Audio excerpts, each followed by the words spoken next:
To be or not to be? That is the question. Whether 'tis nobler in the mind to suffer the slings and arrows of outrageous fortune. Okay, you're probably wondering, Don, what are you doing?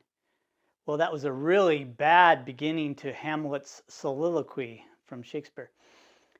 But the reason I'm doing that is because I've often thought, and I'll slide over so you can see the slide here, that a presentation is very much like a performance. There's a lot of similarities between an actor and a speaker. What? No, it's true. Bear with me here. Both of them are in front on a stage, usually. Both of them have an audience that they're speaking to. Both of them are using their body language, their voice, and their words to convey their information. There's just a lot of similarities. However, I've noticed also that an actor typically walks on stage and they've rehearsed their lines, right? I haven't seen it otherwise. Conversely, in the business world, I can't tell you how many times I've seen a business presenter go up and they haven't rehearsed at all. The 4 most dangerous words for a business presenter. I can wing it. No, you can't. It's for the birds. That slide's just for me, sorry. But it's true, it is actually for the birds. You do need to rehearse your presentation if you're a business presenter.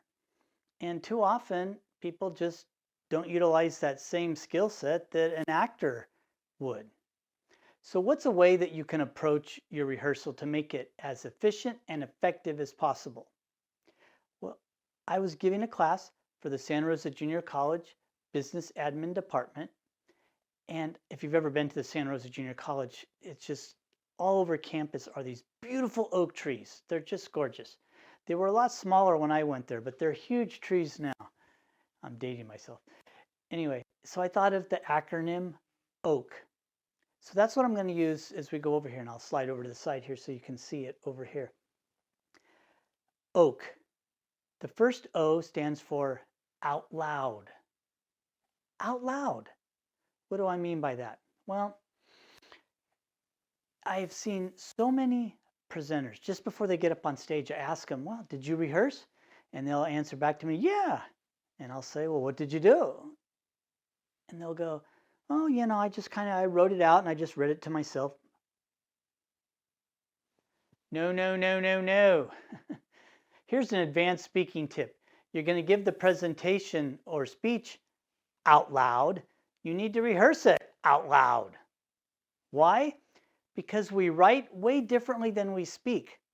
And if you don't rehearse it out loud, you will never catch those tongue twisters, those phrases that just won't roll out of your mouth correctly. You have to rehearse it out loud. You're going to give the presentation out loud, rehearse it out loud. So that's what the O stands for. I'll step back over it. The O stands for out loud. Now, what does the A stand for? All the way and all out. All the way and all out. So let's tackle the first one first, all the way. I'm embarrassed to admit this is the way I used to rehearse for a presentation. I'd get all ready and I'd start. Blah, blah, blah, blah, blah, blah, blah, blah. Get maybe 3 minutes into it. Oh! Mess up. Go back to the beginning. Blah, blah, blah, blah, blah, blah, blah, blah. Maybe get 2 minutes into it. Oh! Mess up. Go back to the beginning. Blah, blah, blah, blah. Maybe get 10 seconds into it. Oh! Mess up. Go back to the beginning. Now, I'm assuming everyone watching this is pretty bright. Which part of my presentation got better? Yeah, the beginning. Which part of it didn't get better? It kind of sucked because I never got to it. Yeah, the end. It is a wonderful presentation muscle to develop. It's a great skill and muscle to develop is to practice when you're doing your rehearsal. Do that practice or rehearsal, whichever term you want to use, all the way through from start to finish. Because guess what? In real life, something is going to go wrong. And if you've rehearsed it all the way through, so you keep charging to the finish line, you're driving, and you're going to make it to that finish line, in real life, when something goes wrong, you have that confidence that you can finish it. So that's the first A. Let me step back over. First A is all the way. The second A is all out. So what do I mean by that? What do I mean by all out? Well, if you want to give the presentation at this energy level, you can't rehearse it down here. That just doesn't work. You have to rehearse it at least at the level that you want to give it, or even higher. It's called OTT, over the top. For example, let's say that you speak quietly. Then do a rehearsal where you really belt it out, even louder than you would actually do it. And then for the actual presentation, you can dial it back to that level of energy that you want to give. It also means that if you're using PowerPoint and you've got a remote clicker, practice holding it. If you have a prop, practice how you're going to stand and hold the prop. If you're going to do exercises or activities, practice those directions or instructions you're going to give to folks for those activities. Make it as real as possible. You go from start to finish, that's all the way, and with all that energy and with all the props and all that enthusiasm that you actually want to give it during the actual presentation. So that's the A. You can recap all the way and all out. And the last one there is the K, and that stands for know, not memorize. Know, not memorize. Now, I know I'm in Toastmasters, and I belong to 3 clubs and have for years. We're very big on memorizing your presentation, your speech that you're going to give. And that's okay, because most of those speeches are from 5 to 7 minutes long. But a lot of times in business, you might be giving a much longer presentation. And even if it is a 5 to 10 minute presentation, guess what? In business, it's okay. It's okay to use notes. It's all right. It's not okay to just read your presentation off your notes to your audience. That's not okay.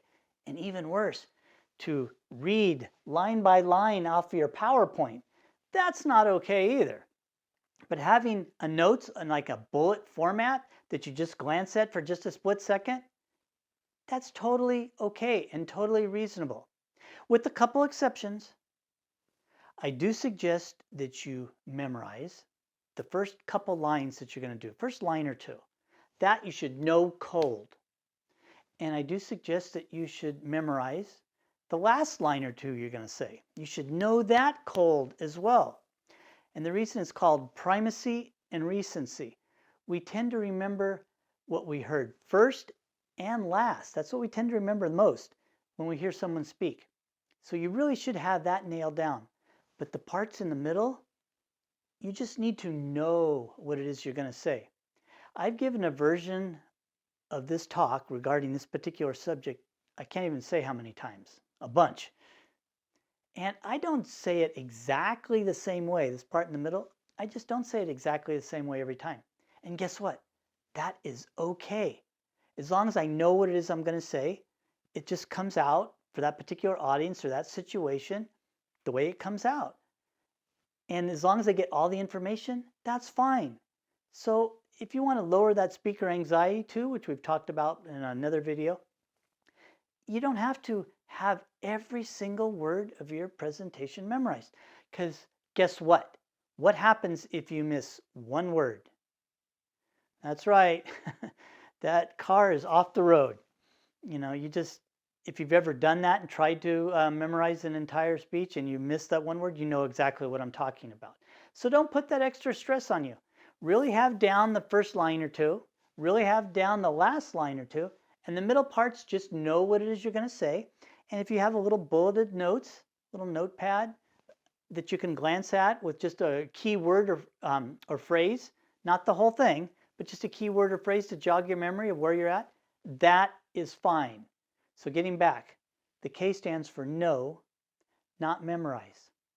Now guess what? There's another advantage of doing this OAK method. It's called time management. Time management. What do I mean? Well, my daddy used to say that you can't put 10 pounds of cement in a 5-pound bag. Always loved that phrase. And I've seen too many speakers try to take 10 pounds of information and cram it in a 5-pound time slot. Have you ever seen that? Be honest, have you ever done that? The only way you can know if you're doing that is to do your rehearsals out loud. Go all the way. Go all out with all your props and everything, and time it and see how long is that speech or presentation. In the business world, if they give you 20 minutes, you don't get to speak for 35 minutes unless you, let's say, own the business. You have to stick to that time slot. In fact, many times in business, if you're told you have 20 minutes to give a talk, guess what? Just before you step on stage, oh, we've only got 10 minutes. We're running behind. Can you give your talk in 10 minutes? Well, if you've rehearsed it out loud, then you know how long each of your sections are. If you've rehearsed it out loud, you've went all the way, you've went all out, and you've timed it, then you know how long each section is, and you can pull it out or condense it down. So that's why it's so important. So when it comes to rehearsal, remember, we'll go back to our review here now. The O stands for out loud. The A stands for all the way and all out. The K stands for know, not memorize. It's okay to use some notes. And the added bonus is for time management.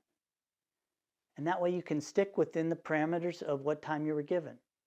So I hope these tips are helpful. I'm Don Franceschi. If you'd like more, please feel free to go to my website at fromawfultoawesome.com.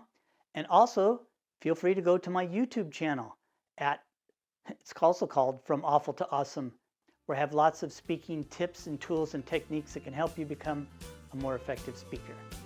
Thank you for joining me today.